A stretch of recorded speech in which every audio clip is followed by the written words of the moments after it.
ನಮಸ್ತೆ. ಕಥೆಗಳಿಂದ ಪರಿವರ್ತನೆಗೆ ಸ್ವಾಗತ. ಇವತ್ತು ಕೂಡ ಸೇಮ್ ಬುಕ್ಕು ಕರುನಾಡು ಬಾಬೆಳಕೆ ಬುಕ್ಕಿಂದ ಇನ್ನೊಂದು ಚಾಪ್ಟರ್ ಓದ್ತಾ ಇದ್ದೀನಿ. ಚಾಪ್ಟರ್ ಹೆಸರು ಉಪ್ಪಿನ ತೀಕ್ಷ್ಣತೆ. ಉಪ್ಪಿನ ತೀಕ್ಷ್ಣತೆ ಅನ್ನೋ ಚಾಪ್ಟರ್ ಇಂದ ಬನ್ನಿ ಏನಿದೆ ನೋಡೋಣ. ಒಬ್ಬ ಗುರುಗಳಿರ್ತಾರೆ. ಅವ್ರಿಗೆ ತುಂಬಾ ವಯಸ್ಸಾಗ್ತಾ ಇರುತ್ತೆ. ಅವರ ಶಿಷ್ಯ ವರ್ಗವಂತೂ ತುಂಬಾ ದೊಡ್ಡದು. ಅವ್ರ ಶಿಷ್ಯಂದ್ರಂತೂ ತುಂಬಾ ಜನ ಇರ್ತಾರೆ. ಶಿಷ್ಯರಲ್ಲಿ ಕೆಲವರು ಈಗಾಗಲೇ ದೊಡ್ಡ ಹೆಸರನ್ನು ಮಾಡಿದ್ದಾರೆ. ಗುರುಗಳ ಹೆಸರನ್ನು, ಕೀರ್ತಿಯನ್ನು ಇದು ಸಾರ್ತಾ ಇದ್ದಾರೆ. ಮತ್ ಕೆಲವರು ಈಗೀಗ ಮೇಲಕ್ಕೆ ಬರ್ತಾ ಇದ್ದಾರೆ. ಇನ್ ಕೆಲವರು ಪರಿಶ್ರಮಿಗಳು, ಪ್ರಾಮಾಣಿಕವಾಗಿ ಪ್ರಯತ್ನ ಮಾಡ್ತಾ ಇದ್ದಾರೆ. ನಾವು ಏನೋ ಒಂದ್ ಮಾಡ್ಬೇಕು ಅಂತ ಪ್ರಾಮಾಣಿಕವಾಗಿ ಪ್ರಯತ್ನ ಮಾಡ್ತಾ ಇದ್ರು. ಇನ್ ಕೆಲವರು ಯಾವ ಪ್ರಗತಿಯನ್ನು ತೋರಿಸದೆ ಕೇವಲ ಕಾಲಹರಣ ಮಾಡುತ್ತಿದ್ದರು. ಅವರಲ್ಲೊಬ್ಬ ನಾರಾಯಣ. ಅದೇ ಲಾಸ್ಟ್ ಅಲ್ಲಿ ಇದಾರಲ್ಲ, ಕೆಲವರು ಯಾವ ಇಂಟ್ರೆಸ್ಟ್ ತೋರಿಸ್ತೇನೆ ಇದು ಬರೀ ಕಾಲಹರಣ ಮಾಡ್ತಾ ಇರ್ತಾರೆ. ಅದ್ರಲ್ಲೊಬ್ಬ ನಾರಾಯಣ ಅಂತ ಇರ್ತಾನೆ. ಅವನ್ ಸ್ಟೋರಿ ನೋಡೋಣ. ಈ ನಾರಾಯಣ ತಂದೆ ತಾಯಿಯರು ಬಹಳ ಬಡವರು. ಅವ್ರ ಅಪ್ಪ ಅಮ್ಮ ತುಂಬಾ ಬಡವರಾಗಿರ್ತಾರೆ. ನಾರಾಯಣನ ಅಪ್ಪ ಅಮ್ಮ.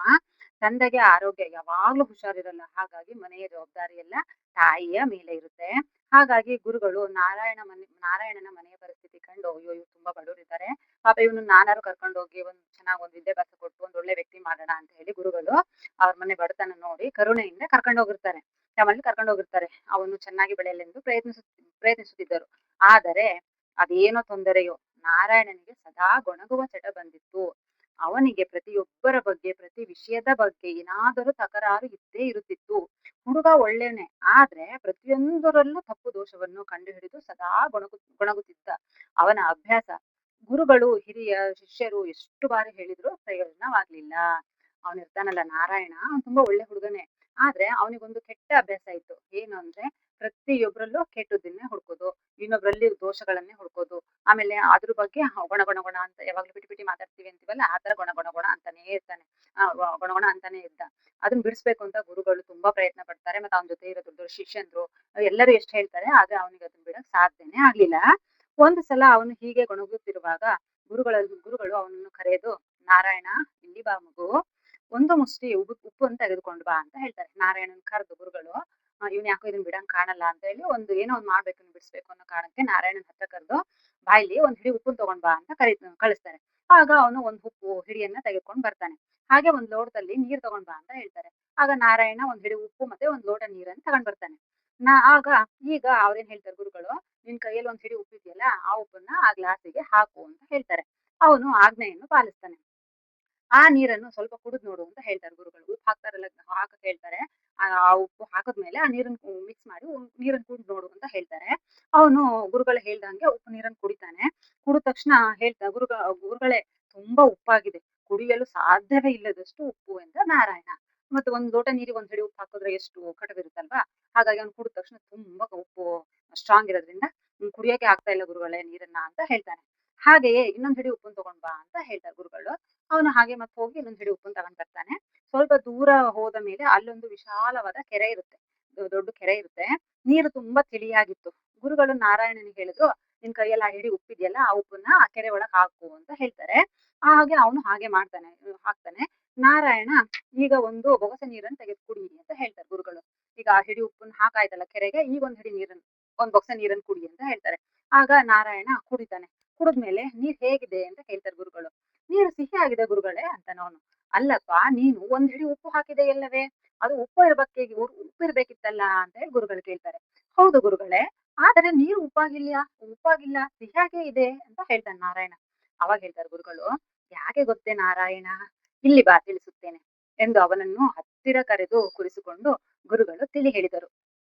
ನಮ್ಮ ಜೀವನದಲ್ಲಿ ಬರುವ ನೋವು ದುಃಖಗಳೆಲ್ಲ ಹಿಡಿ ಉಪ್ಪು ಇದ್ದಂತೆ.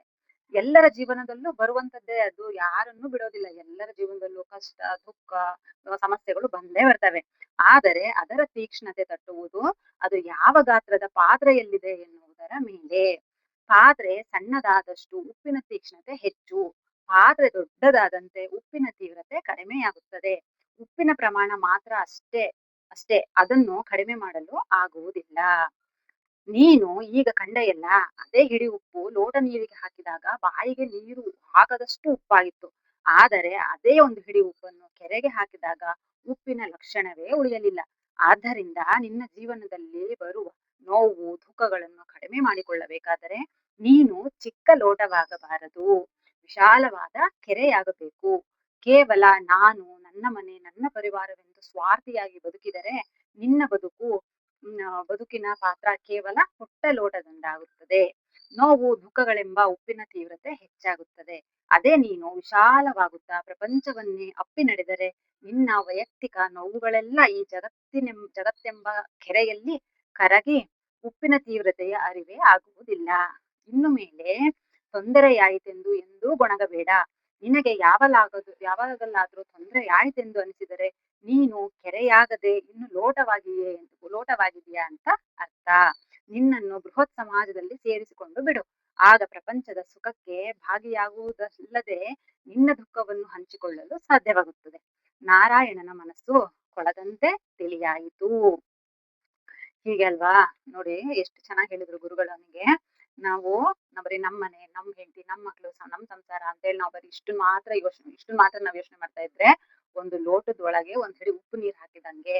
ನಾವು ಕೆರೆ ತರ ತುಂಬಾ ದೊಡ್ಡ ವಿಶಾಲವಾಗಿ ಯೋಚನೆ ಮಾಡ್ಬೇಕು. ಇಡೀ ಜಗತ್ತೇ ನಮ್ದು, ಎಲ್ಲರೂ ನಮ್ಮವರು ಅನ್ನೋ ಮನೋಭಾವದಿಂದ ದೊಡ್ಡ ಕೆಲಸ ಮಾಡ್ತಾ ಹೋಗ್ಬೇಕು. ಆಗ ನಾವು ತಿಳಿ ನೀರ್ ಹಾಕ್ತೇವೆ. ಅವಾಗ ಅಷ್ಟು ದೊಡ್ಡ ಕೆರೆಗೆ ಒಂದ್ ಹಿಡಿ ಉಪ್ಪು ಹೇಗೆ ಅದು ಉಪ್ಪಾಗಲ್ವೋ ಹಾಗೆ ನಾವು ಈ ವಿಶಾಲವಾದ ಪ್ರಪಂಚವನ್ನ ನಾವು ಅರ್ಕೊಂಡ್ರೆ ನಮ್ ಸಮಸ್ಯೆ, ನಮ್ ತೊಂದ್ರೆ, ನಮ್ ಕಷ್ಟ ಅದು ಯಾವ್ದು ಲೆಕ್ಕಕ್ಕೆ ಬರಲ್ಲ ಅಂತ ಹೇಳ್ತಾ ಇದ್ದಾರೆ.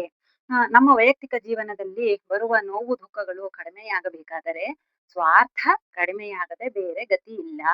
ಸ್ವಾರ್ಥ ಹೆಚ್ಚಾದಂತೆ ಉಪ್ಪು ಹೆಚ್ಚಾಗಿ ನಮಗೆ ನೀರು ಕುಡಿಸುತ್ತದೆ. ದೊಡ್ಡವ್ರು ಹೇಳ್ತಾರಲ್ವಾ, ಏನ್ ಹೇಳ್ತಾರೆ? ಏನಾದ್ರು ಆದ ತಕ್ಷಣ ಏನ್ ಹೇಳ್ತಾರೆ?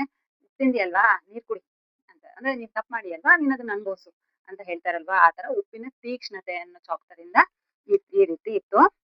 ಸೊ ನಾವಿವಾಗ ನೋಡ್ಕೋಬೇಕಾಗಿದೆ ಏನು ಅಂದ್ರೆ, ನಾವು ಗ್ಲಾಸ್ ಅಲ್ಲಿರೋ ನೀರ್ ಹಾಕ್ಬೇಕು ಅಥವಾ ವಿಶಾಲವಾದ ಕೆರೆಯ ನೀರ್ ಹಾಕ್ಬೇಕು ಅನ್ನೋದು ನಮಗೆ ಬಿಟ್ಟಿದ್ದು.